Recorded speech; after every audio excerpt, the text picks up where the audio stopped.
1.1 The Reunion. Hey, Bridget!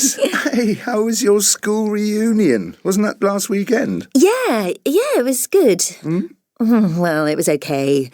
Only that I didn't recognise quite a lot of the people and... Oh, well, has been nearly 15 years. Yeah, I know. And boy, do some people change. I'd find myself talking to someone who obviously knew who I was, and I hadn't a clue who they were. And I don't suppose you could have asked. Well, no, how rude would that have been?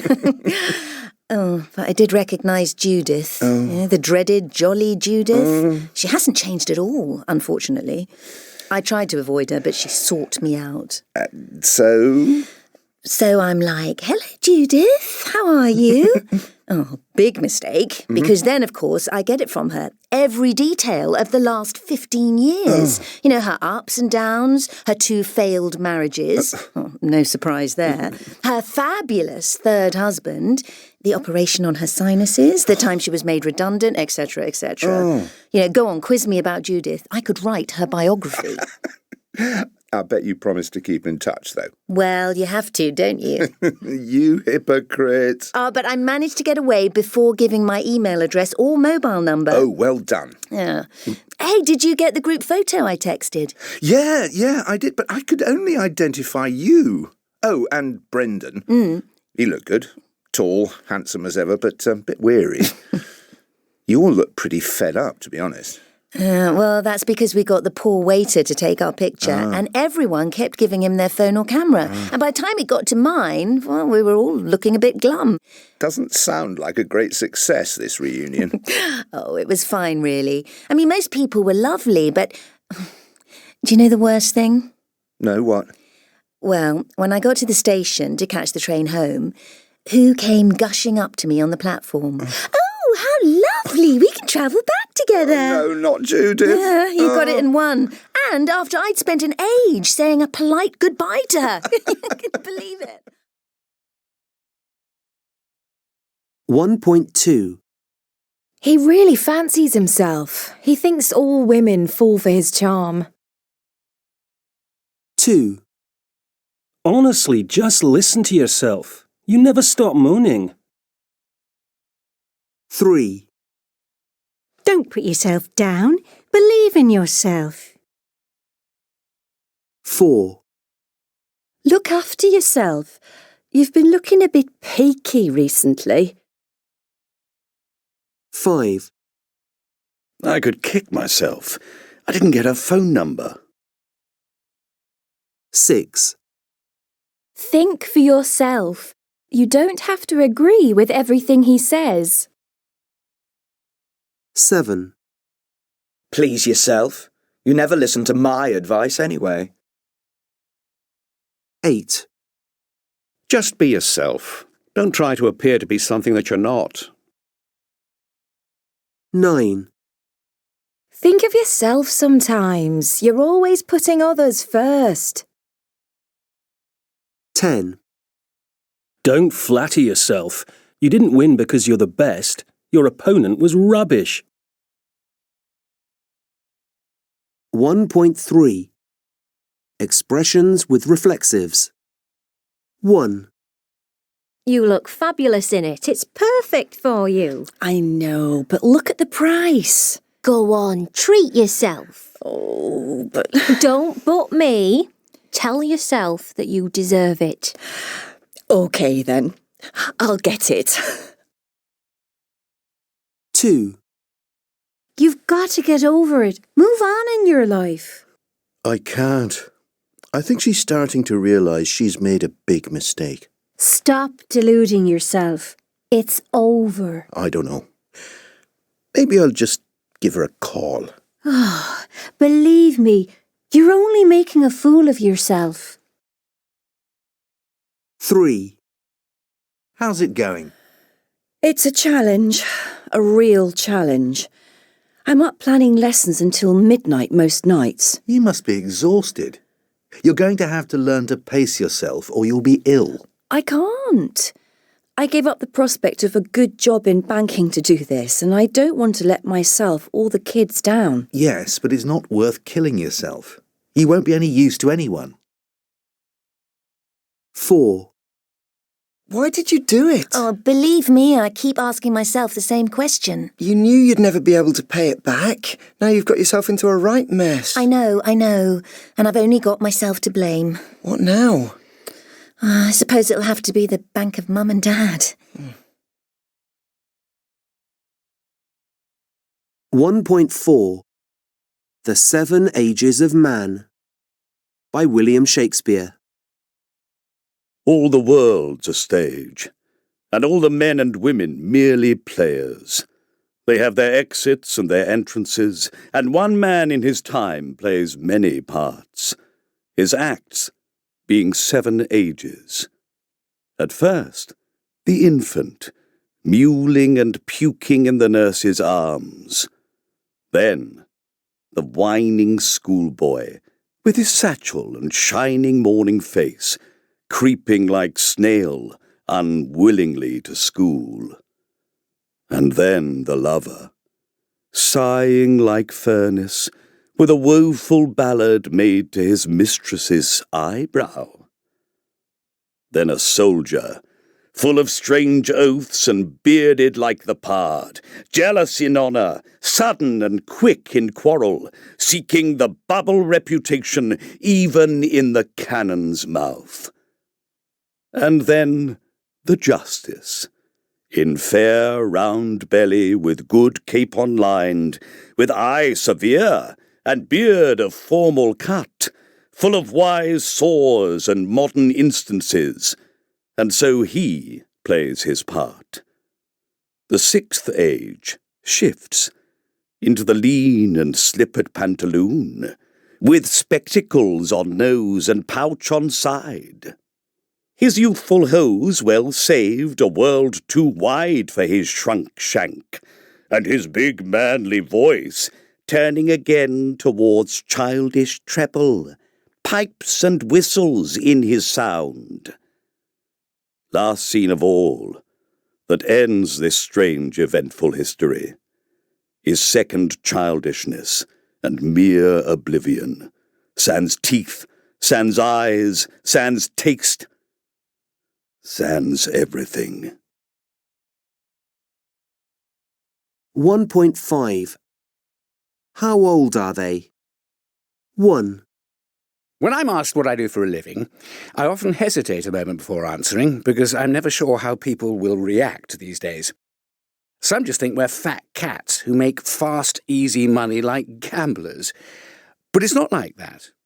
I work really hard and there's a lot of risk involved, so it's really stressful. I get the 7:05 every morning, and I often don't get back till after 10 at night. And that's not because I'm hanging out with the guys in a bar somewhere. Oh, no. I never get to put the kids to bed. I've faced redundancy loads of times, but I've been lucky so far. We have a huge mortgage, so we both have to work. But at least my wife has a job share. She's a lawyer. 2, I don't like sleepovers. Everyone else does, but I just start to feel really sad at bedtime without my mum and dad there, and all my friends make fun of me. I don't mind play dates after school or something. Freddie was at mine today and we played Wii Sports until Mum threw us outside into the garden. Stop squabbling, she said. Go get some fresh air and play football for real. But I did beat Freddie at the Wii, whatever he said. He's just a bad loser. Oh, it was freezing outside. 3, The one I was in closed down. They were lovely there, and I had a door in my room that opened onto the garden. I'd go out on a nice day and walk, with my frame, of course, to a bench under a laburnum tree. I don't even have a nice view from my room here. And the door's so narrow, I can't get my frame through it easily. I asked for new batteries for my hearing aid, and I'm still waiting. They don't have the staff, you see. I stay in my room a lot. I don't like sitting in the lounge with the telly on all the time and people sitting around falling asleep and snoring. I still have a good brain, you see. Some of them out there are away with the fairies. 4. I get called a nerd. If I'm honest, I do mind a bit, but not too much. Most of my classmates seem to take pride in being underachievers. The thing is, I like good times too, clubbing and stuff, parties when I'm invited. But there's something I really want to aim for. You see, I've had a weekend job for the last couple of years. I've been working at Specsavers, just helping out and stuff, but it's fascinating. It's really the highlight of my week. And so now I've decided I'd like to be an optometrist. Does that sound dull? My friends think so, but I'm dead keen. And I've got a place at Manchester University to study optometry if I get 3 A's. I'm determined to do it. Everyone else hasn't a clue what they want to do, so maybe I'm the lucky one. 1.6. We all get emotional. 1. I'm absolutely gutted. They were winning 2-0 at half-time and then they went on to lose 3-2. 2. You mean the world to me. More than words could ever say. 3. Wow, I'm completely blown away. I've never had such an expensive present. 4. I'll have to consult my diary. Life's just so hectic at the moment. I'm always so much in demand. 5. You can tell me. I'm dying to know. I won't breathe a word to anyone.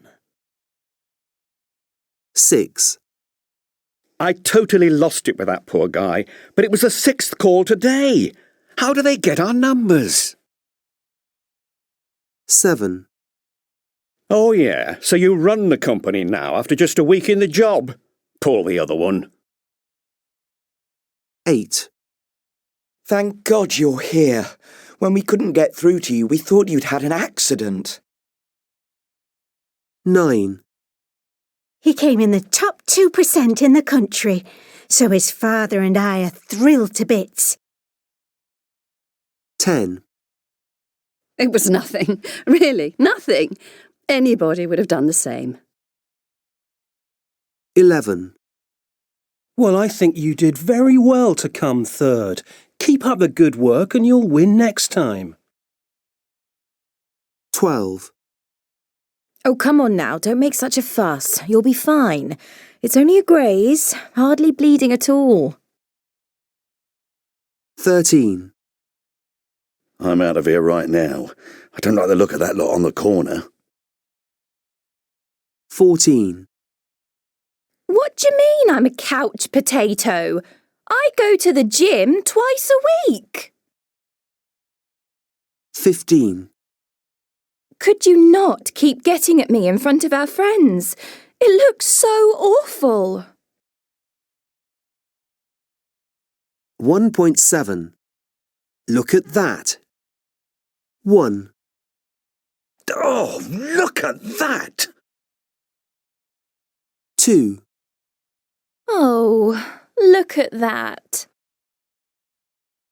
3. Oh, look at that. 4.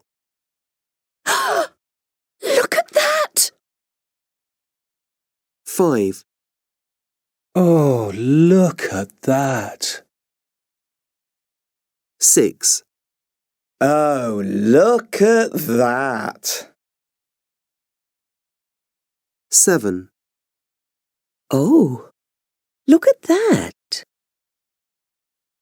8. Oh, look at that! 9. Oh, look at that. 10.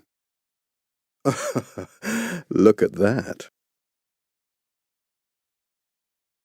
1.8. Writing. A personal profile. Jack Devoy, aged 18. I am currently a student at Hamsworth School, Birmingham, studying English literature, economics and history. I am a diligent and conscientious student and have attained grade A's in all my subjects in recent exams. I also try to give my utmost to other aspects of school life. I am a school prefect and have acted as a guide at numerous school open evenings. Literature has always played an important role in my life. I feel lucky to have been brought up in a family with a passion for books. I enjoy reading books from a wide range of genres, from Shakespearean comedies such as The Taming of the Shrew, to historical investigations such as Douglas A. Blackman's Slavery by Another Name. I particularly enjoy combining my interest in history with my love of literature, and so have read many historical books, a particular favourite being E.H. Gombrich's A Little History of the World. I often have strong views on any text I read, and this helps me when I come to analyse them for my studies. In addition to my love of reading, I really enjoy drama and acting.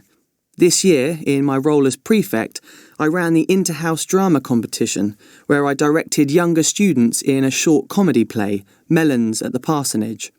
I look forward to getting involved in any drama groups at university. Outside of school, I have a strong interest in film and theatre.